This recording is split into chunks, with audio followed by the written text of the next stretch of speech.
நமஸ்காரம். சிம்ம ராசிக்கு சிம்ம லக்கண நேயர்களுக்கு குரு பயிற்சி என்ன செய்கிறது? இந்த நேரத்தில் ஒன்று நான் சொல்லிக்கணும். ஏன்னா அங்கே அந்த பக்கம் அட்டமத்து சனி, இந்த பக்கம் விரைய குரு, 12 உச்சம் பெற்றிருக்கிற குரு ராசிக்கு அட்டமாதிபதியாக இருந்து 12 உச்சம் பெறும்போது இந்த மொத்த குரு பயிற்சியையும் கொஞ்சம் பண பிரச்சனை இல்லாமல் சிம்ம ராசிக்காரர்கள் மூவ் பண்ணிடுவாங்க. ஸோ பஞ்சமாதிபதி குழந்தைகள் ஸ்தானாதிபதி போய் 12 உச்சம் பெறாரு. அப்போ பிள்ளைகளுக்காக படிப்பு செலவு அதிகமாக அந்த சிம்மராசினியர்களுக்கு இந்த நேரத்தில் தான் ஆகும். குழந்தைகளை காலேஜ் சேர்க்கறதுக்கு, ஸ்கூலுக்கு சேர்க்கறதுக்கு, இது ஸ்கூல் சேர்ற நேரமாக இருந்தாலும் பட் சிம்மராசிக்காரவங்களுக்கு மட்டும் கொஞ்சம் கஷ்டப்பட்டு அந்த பணத்தை ரெடி பண்ணி பிள்ளைகளுக்கு கட்டுவாங்க. ஸோ சிம்மராசினியர்களுக்கு விரயம் ஏற்படும். அதே நேரத்தில் அது சுப விரயமாக இருக்கும். கல்யாணம் பண்ணி வைப்பாங்க.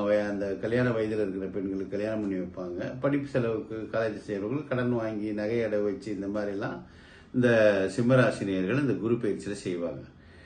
அட்டமத்து சனியிலிருந்து தப்பிக்கக்கூடிய நேரமே இதுதான். இந்த 12 மாதங்கள் எப்படின்னு கேட்டிங்கன்னா, சனி 8ல் இருந்தாலும் குருவோட பார்வையில் இருக்கார் இல்லையா, பாதிப்புகள் ஏற்பட்டாலும் அந்த பாதிப்புகளின் விளைவுகள் ரொம்ப பரிபூர்ணமாக அவங்க மேலே பாயாமல் இந்த குரு சேஃப்டியாக பாதுகாப்பார்.